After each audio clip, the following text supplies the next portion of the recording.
That's what I say. This is so funny because was it yesterday? No, 2 days ago. I had a Russian girl over. She's really pretty. Actually, her mom met me first and introduced me to her.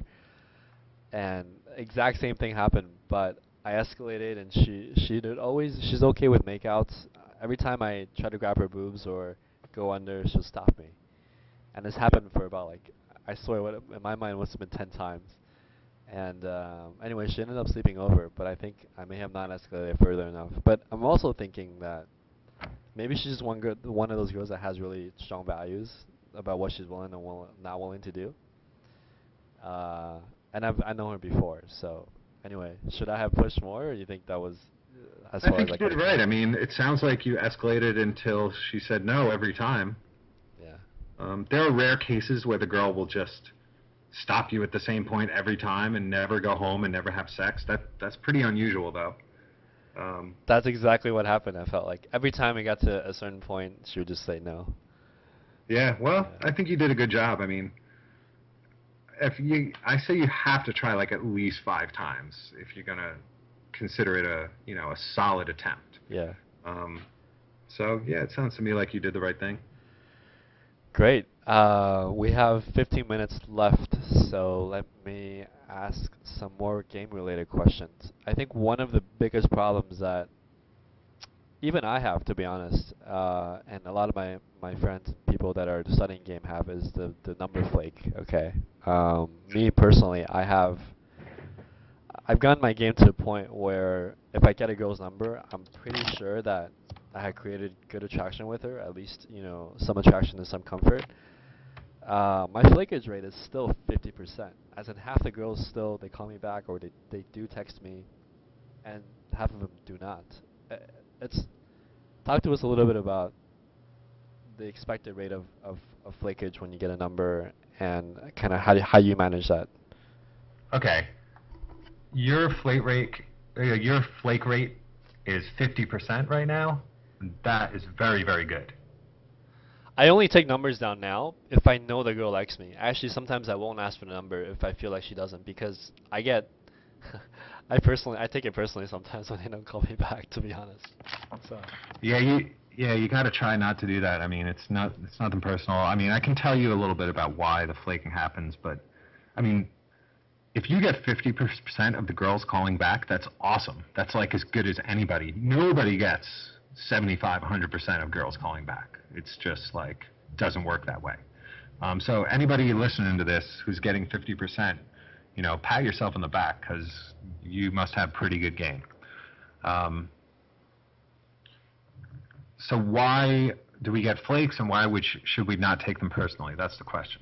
All right, so here's how this goes. Girl is in a bar, girl is in a high state. You say, can I have your number? She just gives it out.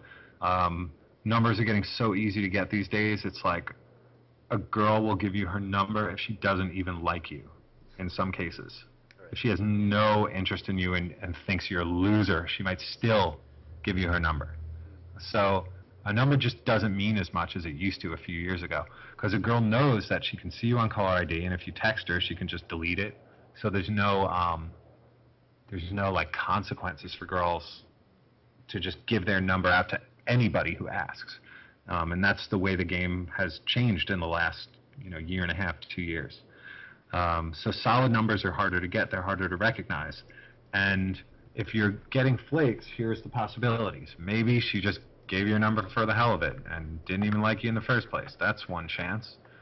There's a chance that she did like you, but she kind of changed her mind later and like forgot that she liked you.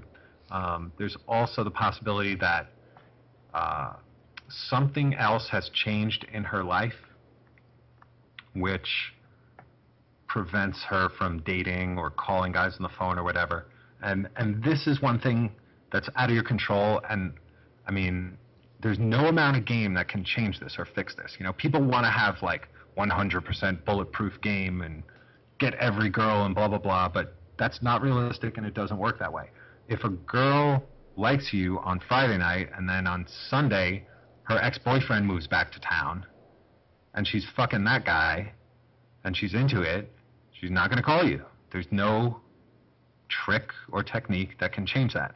So you can't take it personally because it has nothing to do with you. It's just something that has changed in her life that you have no control over. Right.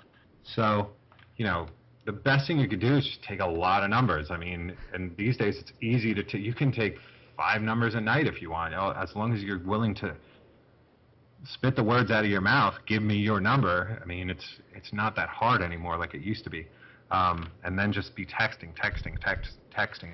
I mean, the phone call is like a lost art, man. There's like nobody even talks on the phone anymore.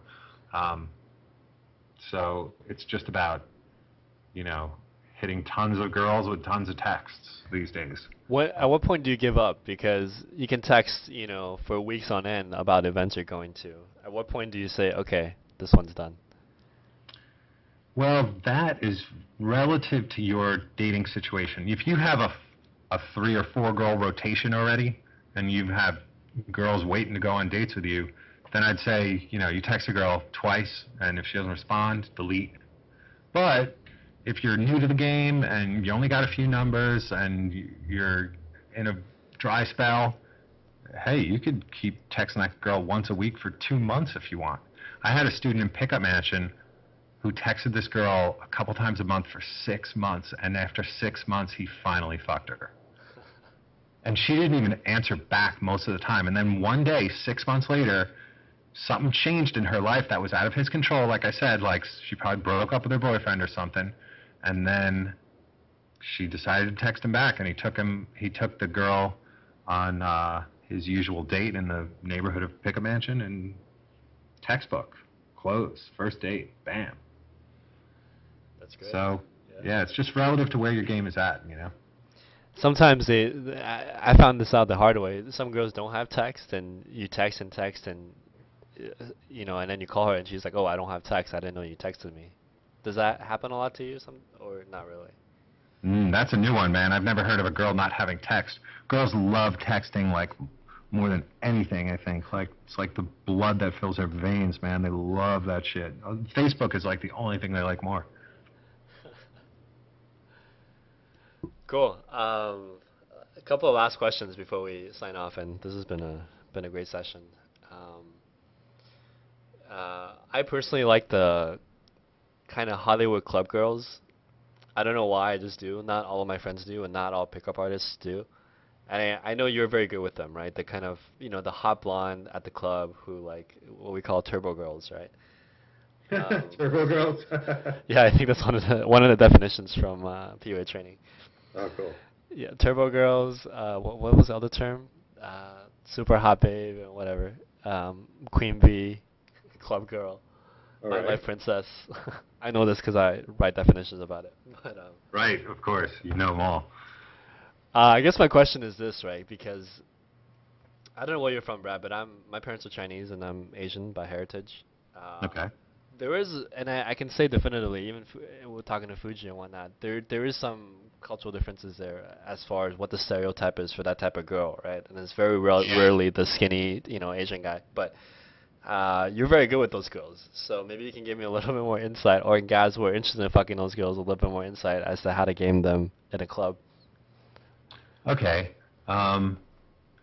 Yeah, let's see. Yeah, I've had a lot of Asian students and Indian students, so I kind of know what you mean. Like, there's a certain amount of girls who may just rule you out because you're not their type, or, in my case, I'm like kind of tall and goofy looking, and like I have like this like rocker look, and I got black hair, and it's like some girls rule me out because they just think that I'm too, like they think I'm like Marilyn Manson or something.